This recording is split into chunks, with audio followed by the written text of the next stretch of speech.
I want to give you a selection of topics that are on my mind. First of all, we have the Peter King hearings that are beginning in Washington, D.C., that are garnering a lot of concern and a lot of protest. And I happen to say that I think it's understandable. And if you're a Muslim person or you just have a strong opinion about it, but particularly if you're a Muslim person, I'd like you to call in today and tell me how you feel about it. 203-845-3044. Now, the theory about these hearings is that the Islamic threat is a threat that comes from within as well as without, and that there is a subversive element in our own country, which cannot be denied, of people who would be enemies against us and who would do bad things against the United States of America. I don't think anybody rationally could deny that. But the question then becomes, is having a congressional hearing on this the best possible way to find those people? Or does it have the counteractive effect of saying to the overwhelmingly law-abiding rest of the Muslim Americans in this country, hey, you're not one of us. You may have thought you were one of us, but you're really not. And will that have the countervailing effect of making them get their backs up and not report serious incidents or concerns to the police because they feel like, I'm being treated as a second-class citizen, why should I help you? That's my concern. I'm a pragmatist. It's not about idealism for me. I'm not an idealistic person in that respect at all. I want to do what helps us best to manage the threat, whether it be a neo-Nazi threat, a crazy militia threat, a crazy anti-immigrant threat, or a crazy Muslim fanatic threat. Any kind of a threat. And I would like to do that by co-opting and helping as many regular law-abiding citizens feel that we're all in this together, rather than push our people apart, especially when it comes to the basis of faith, which is so dangerous for us as America. So I'm very concerned about this. I want to know if this is going to turn into a witch hunt of any kind. And I'd like to know what Peter King thinks he can accomplish by doing this in a public forum. It seems to me that this kind of a fight against the intransigent cells in this country that hate us has to be fought based on the intelligence gathering that we're supposedly paying millions and billions of dollars for. So, there are questions that go both ways. It's true that 30% of the people that were captured before they could do anything bad were captured as a result of tips within the Muslim community on other Muslims. But what does that say about the other 70%? Where were the people who might have known, who could have told?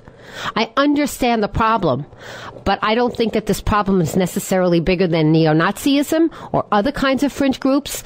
And I think, again, if you're a Muslim, I'd like you to call into the show today and tell me how you feel about this. I think it's marginalizing and accusing a tremendous group of people on the basis of the few fanatics within them. And that concerns me. That concerns me as an American, as a Jew, as a woman, as all kind of different groups that I am. I don't like it. It doesn't pass my smell test. I'm not happy with it. I'm going to be keeping a real eye on it, but my first hackles are up. The other thing that's on my mind is the fact that in USA Today, by the way, can easily be passed off as another tabloid rag, except it isn't. They do some of the most interesting and deep investigative work in journalism all the time. And whenever I read that paper, I'm always so pleasantly surprised that it's not about left or right or middle in terms of their political stance on things. It's just about discovering stuff that's going on in our society that we all need to know about. And today's front page is no exception. So on the front page of the USA Today today is a title, and I've been talking to you about this a little bit, haven't we, about teacher cheating? Listen to this. Special report testing the system when scores seem too good to be true. And it talks about, and my God, we need to know about this, right? Especially with all the reliance on standardized tests. In Connecticut, the mastery tests take up 2 weeks full of testing and about a month and a half of preparedness for the testing. So when we have so much at stake with these scores, when teachers and school systems and budgets and boards of ed and students themselves have so much at stake with these standardized tests, you can imagine how much of motivation there is to manipulate. It starts out with one particular teacher named Scott Muller, who apparently, he spent his entire 16-year career at Charles Seapelt Elementary School, and he wrote study guides for his classes ahead of state tests. But his kids did incredibly well. His kids did so well that, in fact, the kids told on him. In other words, they saw the study guides, and then when they saw the tests, they went back and they said, those were the same questions the teacher gave us in the study guides. He apparently copied them word for word into a school computer to develop his own study guides. You know what the worst of it is? He resigned. The worst of it is he signed a consent agreement with the Ohio State Board of Education admitting that he had, quote, engaged in conduct on becoming a licensed educator. His only penalty was his suspension of his teaching license for 3 months. I bet he got to resign with full pension. It doesn't say anything about anything. You know, few things bother me more than teachers cheating. You know, I was one of these goody-goody kids in school. I admit it, it's true. I never cheated, and I hated cheaters. I even was so goody-goody that I resented when other people would ask me for the answers.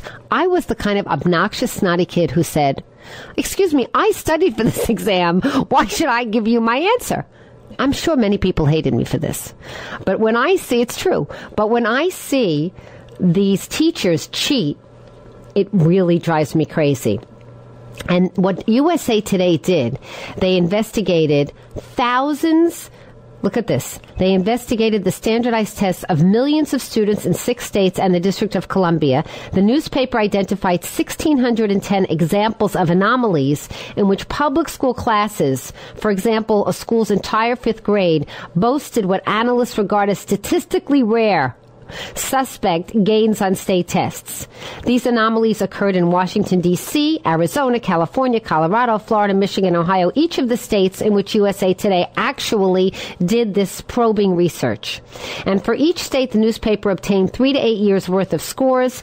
There were 317 more examples of equally large year-to-year declines in an entire grade scores. In other words, what they're showing is that there's a zigzag effect depending upon the teacher that is statistically impossible to explain otherwise except by cheating. And again, when you put so much at stake, when so much is at stake when it comes to all of this, it's going to be understandable that people are going to try and manipulate the system. But do you think a teacher who's guilty of cheating like this should be able to resign with a full pension? I find that to be really terrible. And it's a very long, extensive article. I urge you to see it. It was front page of today's USA Today. It says cheating on bubble tests, very difficult to prove. Nonetheless, if you look at statistics, you can see it. You can see it. And it says when cheating is proven, often no one is held accountable. For example, at Mount Pleasant Standard-Based Middle School, a Tampa charter school, state statisticians in 2006 invalidated virtually all of the reading tests after an analysis showed a suspicious number of erasures. Can you believe that? The district initially ruled there was no cheating, but reversed itself after the state concluded that evidence indicates the test books were most likely tampered with following student testing. In other words, after they saw the test, the teachers erased the bad answers and put in the good ones. You know what that tells me? That tells me they might as well do it in ink. Then they can't erase it.